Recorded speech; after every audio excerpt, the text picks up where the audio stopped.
भाद्रपद मास की पूर्णिमा यानी 7 सितंबर 2025 को इस साल का आखिरी पूर्ण चंद्र ग्रहण लगने जा रहा है। यह ग्रहण भारत सहित विश्व के कई देशों में दिखाई देगा। ज्योतिष और खगोल विज्ञान दोनों ही अगर हम दृष्टिकोण से देखें तो यह बहुत ही खास है।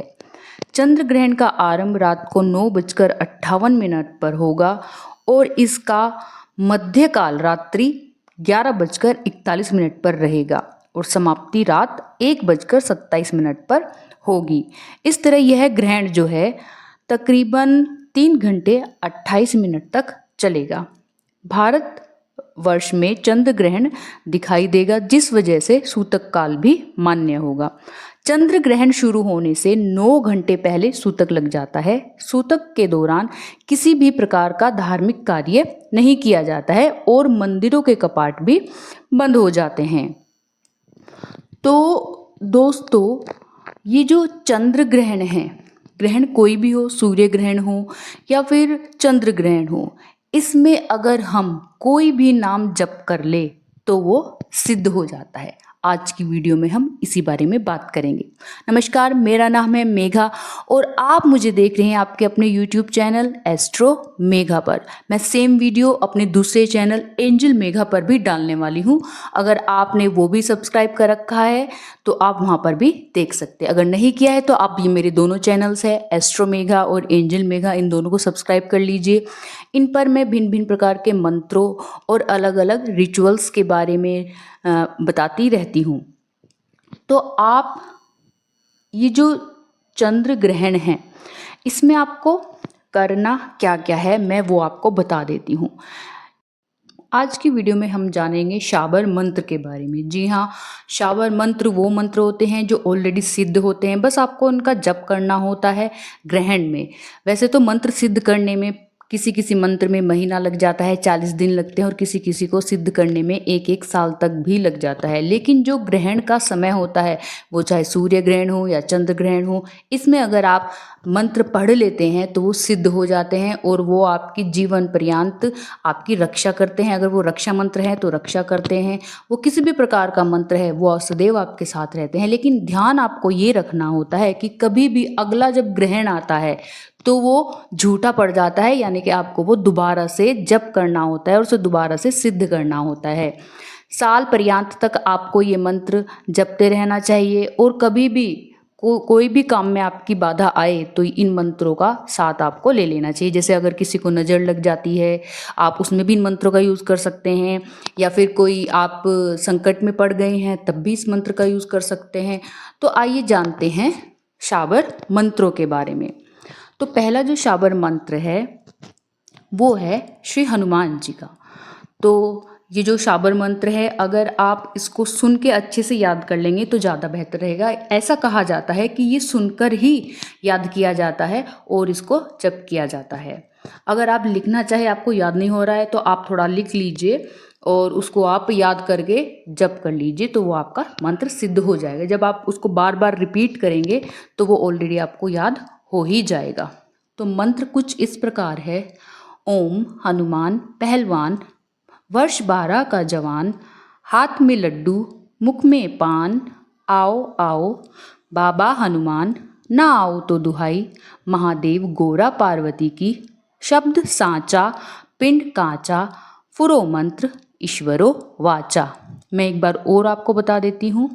ओम हनुमान पहलवान, वर्ष 12 का जवान, हाथ में लड्डू मुख में पान, आओ आओ बाबा हनुमान, ना आओ तो दुहाई, महादेव गोरा पार्वती की, शब्द साचा पिंड काचा, फुरो मंत्र ईश्वरो वाचा। इस शाबर मंत्र का जाप आपको कम से कम भी 51 टाइम करना है। 108 टाइम कर लेंगे तो बहुत अच्छा रहेगा, लेकिन आप 21, 31 और 51 बार तो ज़रूर ही करिए। वैसे 51 बार भी आप कर सकते हैं, लेकिन आप नहीं कर पा रहे हैं, नहीं बोल पा रहे हैं, तो आपको 21 से 31 बार भी आप कर सकते हैं। तो ये मंत्र आपका सिद्ध हो जाएगा। इसी प्रकार वर्डिंग सेम रहेगी। एक और हनुमान जी का शाबर मंत्र है, वो है, देखिएगा आप अच्छे से सुनिएगा।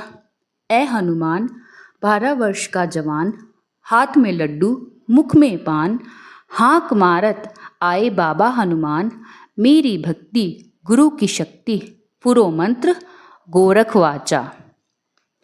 ए हनुमान 12 वर्ष का जवान, हाथ में लड्डू मुख में पान, हाँक मारत आए बाबा हनुमान, मेरी भक्ति गुरु की शक्ति, फुरो मंत्र गोरख वाचा। पहले वाले में था ईश्वर वाचा, दूसरे वाले में है गोरख वाचा, क्योंकि जितने भी शावर मंत्र होते हैं ये गुरु गोरखनाथ जी के द्वारा ही बनाए हुए हैं।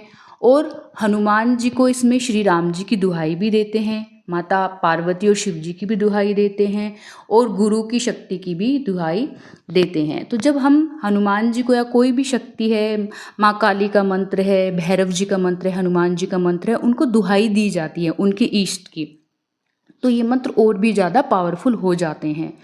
इन मंत्रों का यूज़ आप नज़र उतारने में, नज़र दोष जो निवारण करना होता है उसमें, किसी बच्चे को नज़र लग जाती है उसमें, कोई आपको नेगेटिविटी फील हो रही है उसे रिमूव करने के लिए, और भी भांति भांति प्रकार के कोई भी कार्य ना हो पा रहा हो, आपके जीवन में कष्ट हो, इस प्रकार से आप ये शाबर मंत्रों का यूज़ करके उन सभी कष्टों से मुक्ति पा सकते हैं, और हनुमान जी सदैव आपके साथ रहेंगे।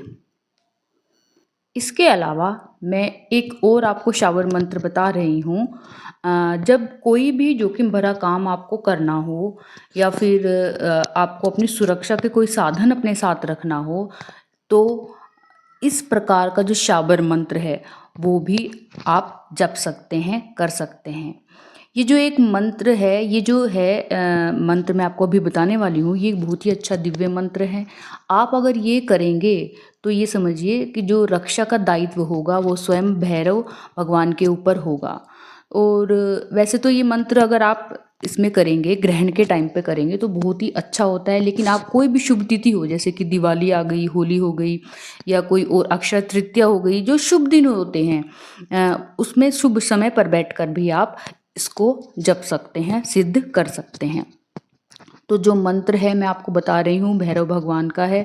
और कभी भी अगर आप यात्रा पे निकल रहे हैं, आपके मन में थोड़ी कभी कभी आ जाती है कि भाई शायद कुछ ठीक नहीं लग रहा होता आपको, फिर भी कहीं जाना पड़ जाता है, तो इस मंत्र को जप करके अगर आप चलेंगे तो आपकी यात्रा बिल्कुल सफल होगी। मंत्र कुछ इस प्रकार से है। ओम रक्षो रक्ष महावीर, काला गोरा भैरू, बल वहन करे, वज्र सी देह रक्षा करे, एड़ी से चोटी, चोटी से एड़ी, वज्र सी देह निर्धार झरे, ठम ठम ठम। ओम रक्षो रक्ष महावीर, काला गोरा भैरू, बल वहन करे, वज्र सी देह रक्षा करे, एड़ी से चोटी, चोटी से एड़ी, वज्र सी देह निर्धार झरे, ठम ठम ठम। मैंने आपको 2 बार बताया है, आप इसको अच्छे से सुनिए। लिख के करना चाहते हैं तो आप कर सकते हैं, वैसे तो इसको सुनकर ही सीखा जाता है जो शाबर मंत्र होते हैं, लेकिन फिर भी अगर आपको दिक्कत हो रही है तो आप लिख कर इसको जप कर सकते हैं। जब आप जप करेंगे तो आपको याद हो ही जाएगा। तो भैरव बाबा का नाम लेते हुए, शिव शंकर भगवान का नाम लेते हुए आप ये जप करिए। जब हनुमान जी का नाम ले तो श्री राम का नाम और हनुमान जी का नाम लेते हुए मंत्र को सिद्ध कर ले। आप तीनों मंत्र भी सिद्ध कर सकते हैं, और आप कोई एक मंत्र अगर आप लेंगे तो ज़्यादा अच्छा रहेगा, कोई एक मंत्र भी आप जप कर सकते हैं। ये जो मंत्र है भैरव बाबा का, ये जब आप यात्रा पर जाते हैं कहीं पे भी, या फिर कोई बड़ा कार्य शुरू करने वाले होते हैं, तो इस मंत्र का आप 11 बार उच्चारण करें। इसी प्रकार जो दूसरे शावर मंत्र है उनको भी आप 11-11 बार उच्चारण कर सकते हैं, लेकिन जो आपको सिद्ध करना होता है वो 51 टाइम। वैसे तो अगर आपसे नहीं हो पा रहा है तो आप 21 बार कम से कम कीजिए, 21, 31, 51 या फिर 108 टाइम जब आप चैंट करेंगे तो वो द बेस्ट होगा। ग्रहण में ही ये सिद्ध हो जाते हैं, वैसे तो उनको सिद्ध करने में काफ़ी समय लग जाता है। तो इस प्रकार से मैंने जो आपको ये तीनों शाबर मंत्र दिए हैं, इनको आप जप कीजिए, सिद्ध कीजिए। बहुत ही अच्छा समय है ग्रहण का। आप इनके अलावा भी, जैसे कि गायत्री मंत्र हो गई, आपके जो इष्ट भगवान हैं जिनको भी आप मानते हो, श्री राम है, श्री कृष्ण हैं, वो राधा रानी है, शिव शंकर है, माता हैं, माता दुर्गा हैं, या फिर कोई और भी माता हैं, जिस भी माता के आप स्वरूप को, सभी स्वरूप बहुत सुंदर हैं, अच्छे हैं, दिव्य हैं। किसी को भी आप जप करना चाहें तो किसी भी मंत्र को आप सिद्ध कर सकते हैं, क्योंकि ग्रहण का जो समय होता है वो मंत्र सिद्धि के लिए, मंत्र जाप के लिए बहुत ही अच्छा होता है। और आप जो भी सूतक काल के नियम होते हैं उनका जरूर पालन करें।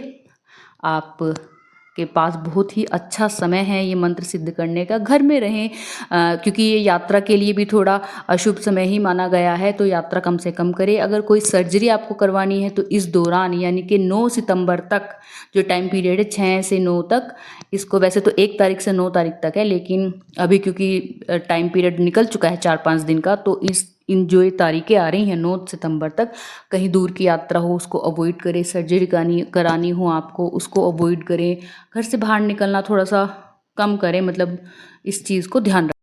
घर से बाहर निकलने से मेरा तात्पर्य है कि कहीं बिना बात बिना वजह के ना जाएं किसी के साथ, कि आपका काम भी नहीं है फिर भी आप किसी के साथ जा रहे हैं कहीं यात्रा पर, कहीं घूमने फिरने जा रहे हैं, मौज मस्ती करने जा रहे हैं। क्योंकि आजकल बरसात का टाइम है, माहौल ही कुछ ऐसा चल रहा है, चारों तरफ बाढ़ की आप देख रहे हैं, खबरें आ रही हैं।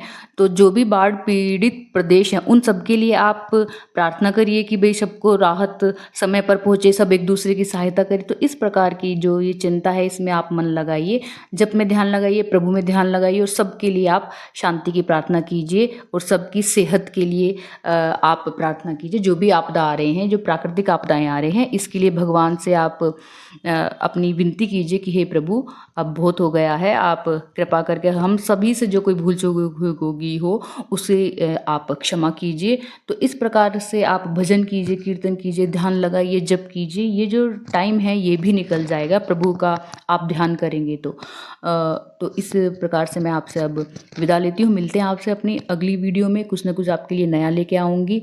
और ऐसे ही आप मेरे चैनल को सब्सक्राइब करते रहिए, अपने जो मित्र हैं उनके पास भेजते रहिए। धन्यवाद।